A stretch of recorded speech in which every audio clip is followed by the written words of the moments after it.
cravings nga pala natin ngayong araw guys ay burger. Kaya gumawa na nga lang din pala tayo dyan sa bahay kaysa bibili pa tayo. Sulit talaga kapag ikaw mismo ang gumawa. Hi guys, ngayong araw nga, tara samahan nyo ako ulit sa mini vlog natin. As usual, bago nga din pala matapos yung duty ko kanina, namili na nga din pala tayo. Alam nyo ba guys kung ano ba yung mga pinamili ko? Abay syempre, hindi diba? Pero syempre bago ang lahat, magbibihis muna tayo. Alam nyo ba guys, matagal na akong nag-crave na gustong gumawa ng burger at ngayon ko nga lang din pala natupad. Dahil nga kapag sumasahod ako guys ay talagang ubos na ubos. Kaya nung sumahod talaga ako guys, nag-save talaga ako ng money para nga makabili ng mga sangkap na gagamitin ko sa gagawin kong burger. Akala mo talaga hindi nakakatikim ng burger ano? Minsan kailangan mo din i-treat ang sarili mo kahit sa loob ng bahay lang. Hindi naman masyadong magastos pero mapapakonvert ka lang. Uminom nga din pala muna ako ng tubig kasi nga uhaw na ako. Tapos inasikaso ko na nga din pala itong mga pinamili ko. At eto nga din pala yung mga pinamili natin. 1 kilong burger patties at saka netong 1 balot na buns. Syempre bumili din tayo ng 1 balot na sliced cheese burger. Pagkatapos ko nga din pala maasikaso lahat guys, nagsalang na nga din pala ako dito ng kawali. Dahil ialaga nga pala natin ito, ipiprito pala. Mainit na nga din pala yung kawali guys, kaya naglagay na nga rin pala tayo dito ng kunting mantika. Kumuha nga lang din pala ako guys ng ilang piraso yung kaya ko lang ubusin. Ako lang din naman kasi mag-isa ang kakain neto. O diba ang takaw hindi man lang mabigay. Tapos isinalang ko na nga din pala guys isa-isa. Kapag medyo golden brown na nga din pala yung kabilang side, babalik na rin natin para yung kabilang side naman ang maluto. Mabilis nga lang din pala maluto ito guys at hindi naman aabutin ng 1 oras. Subukan mo ng 1 oras yan guys na hindi babalik na rin ay talagang sunog yan. Yung parang ganito guys, munti ka na.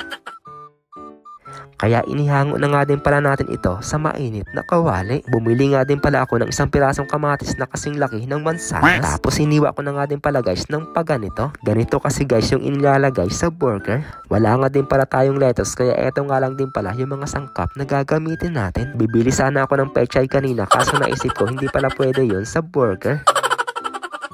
Tapos ininit ko nga din pala muna saglit yung buns. Kinuha ko nga din pala agad kasi baka mamaya masunog pa. Tapos isinalang ko nga din pala muna ulit yung patties kasi ipapaibabaw ko itong cheese. Pinatay ko nga din pala muna ulit yung apoy kasi baka mamaya masunog. Ang gusto ko lang kasi guys magmelt lang yung cheese dito sa ibabaw ng patties. Tapos takpan nga lang din pala natin guys ng mga ilang segundo. Pagkalipas nga din pala guys ng 1,000 years later ay ang tagal naman. Binuksan ko na nga din pala ito guys at hinango ko na nga din pala ito isa-isa. Ang gusto ko lang kasi guys yung maging ganito yung texture niya. Tapos ipiprepare na nga din pala natin ito para mailagay na natin dito yung mga ibang sangkap. Bali sa 1 burger guys, 1 pirasong sliced cheese at 2 pirasong burger patties at 1 pirasong hiwa ng kamatis. At eto naman yung ginawa kong liquid sauce. Kaya ipapahid ko na nga lang din pala ito guys sa ibabaw. At finally guys, eto na nga din pala yung finished product natin. Kaya naman tara guys, ano pang inaantay nyo? Taste na natin ito. Grabe guys, yung cheese ay talagang naglalabasan na. Dito na ako kakagat guys sa gilid kasi lumalabas na yung cheese niya. Oh siya, first bite na natin guys. Sarap! Satisfied cravings na naman tayo guys for today's video at eto tumutulo na nga.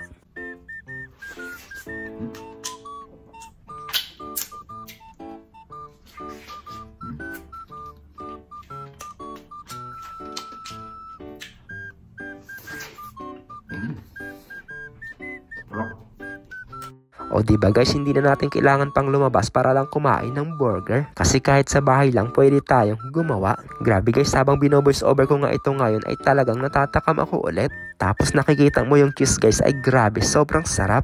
So ayun guys, kung napadaan nga din pala sa inyo ang video na to, paki-follow, like, and share na nga din pala ang page natin. At kung nagustuhan nyo nga din pala guys yung video, paki-comment na nga lang din pala kung taga saan kayo para alam ko kung hanggang saan umabot ang video na to. So ayun guys, hanggang dito na nga lang din pala ang mini vlog natin. Sana nag-enjoy kayo sa panunood. Thank you for watching. God bless po sa inyong lahat at mag-iingat palagi.